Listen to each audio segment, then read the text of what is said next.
Hello everybody, this is Yasmin from Yarkspiri fantasyart.com, and today I'll be going over 3 different tools. If you look in your tools panel, you'll notice normally the SMUDGE tool that is set by default and that you can easily select, but there's also 2 other tools that work in a similar fashion, which is the blur tool and the sharpen tool.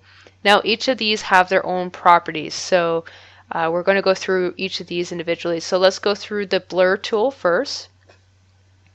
Now in order for me to be able to work on this, because this is flattened and the majority of my information is actually on my background layer, I had to double click on that layer in order to be able to edit it. Before I start using this, I'm actually going to increase the size of my brush so you can see it a bit better. I do want to give you guys a word of caution though.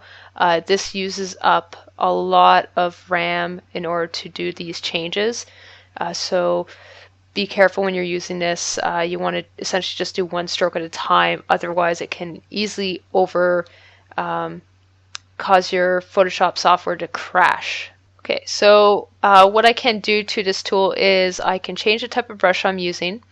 Now I've just changed my brush to the hard default brush. The reason why I'm doing this is because you'll be able to see the changes more clearly as they occur.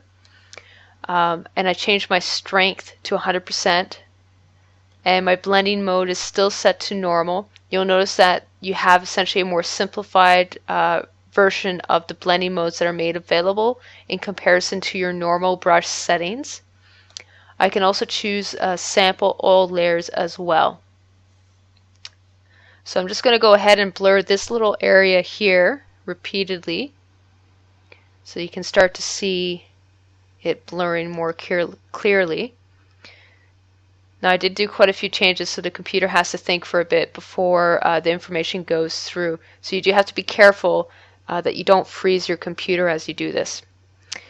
Okay, so I'm just going to undo that to show you. So this is the original, and this is the blurred version. Essentially, the blur tool is really good at blurring out minute details. It's not that good if you want to do huge scale blurring at all. It's more of a touch-up tool. I don't find that the blurring options allow for a significant difference, which is why you kind of have to be a little careful while using them. So if I change this now, I can choose darken instead, and you'll see what happens when I do that. So I'm just going to do the same thing as before. Give my computer a little bit of time to think it through. Okay, and then we'll just go back. And as you can see, it's actually darkened up that entire patch slowly as it's begun to blur it in.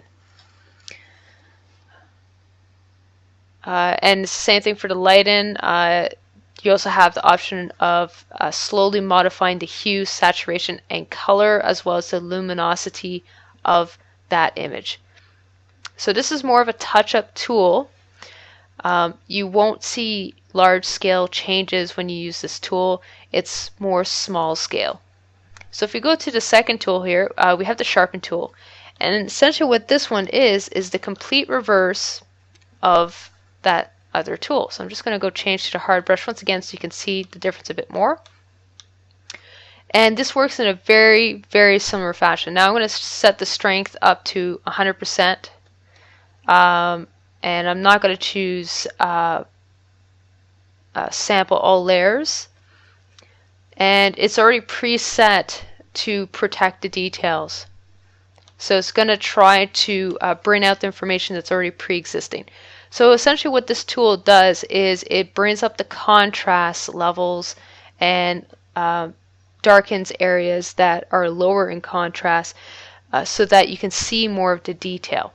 So if I just click here, I'm going to slowly add in more detail. And that's essentially what it's doing, is it's bumping up the contrast between the lights and darks. So I always recommend that you save your file just prior to doing any of these changes, just because you don't know what will happen if you're running too many softwares at the same time. So there is a certain amount of lag that occurs when using this tool. Essentially, because I did several circular revolutions, is it's going through one revolution at a time before it finalizes the information, and that's why it takes so long in certain cases for it to load up, and why you have to be careful about not crashing Photoshop as you do that. And if you find it's taking too long or you want to stop a function, you can actually just hit the escape button and that will stop the information from continuing. As you can see, it's still loading up the information that I did. It's still taking a while. Okay, so this is the final contrast levels. I did this quite significantly because I did send it to 100% in strength. But if we go back here, you'll see there's a huge difference in the amount of detail that occurs. Okay, so I'm not going to keep that information.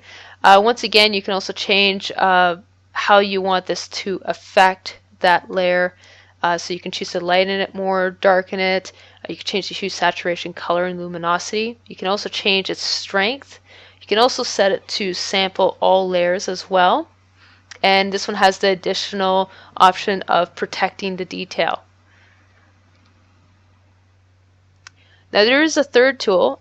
This one is less heavy on the computer. Essentially this one is a finger smudge tool. So it actually works very similar to if you were to use a blending marker is probably the best way to describe it. So as you can see, it grabs that one center point that I've clicked on and smudges it into everything else. You do want to set this one to a fairly low strength level so that it doesn't do it as quickly and you'll normally get better effects. Once again, the main problem with this tool is that it just requires so much time in order for the changes to be implemented.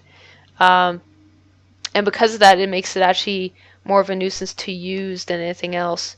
If you're trying to smudge certain areas, you could actually use the select. You could use the filter option and use the blur tool after you do a marquee selection, or you could just paint over it. It's much easier just to paint it in rather than using one of these tools because these tools are just too time extensive on the computer software. Unless you have a very powerful computer, then it's not an issue. So if you look on top here, once again I can change my brush to any brush I wish to use. I can also change the blending mode similar to the previous two tools. I can change the strength. I can change it to sample all layers. So if I do this on here, you'll notice that the F is actually smudging. But it's still, even though I just did one stroke, it's still taking quite a bit of time for this to be applied to this image. So if I go back and I just show you, that's the difference between it. You can choose finger painting. I'm going to just turn off all sample layers and essentially it's going to actually remove that center point that remains unchanged. But still it takes a long time for these changes to occur. So I do recommend against using these tools just because they just take too much time in order to actually go through, and there's a high risk that your computer may crash if you do it too much. So that's with the changes, before the changes, you can see there's quite a bit of difference there. So that's it for this week's tutorial. I hope you guys enjoyed it, and I hope to see you guys soon. So thank you and take care.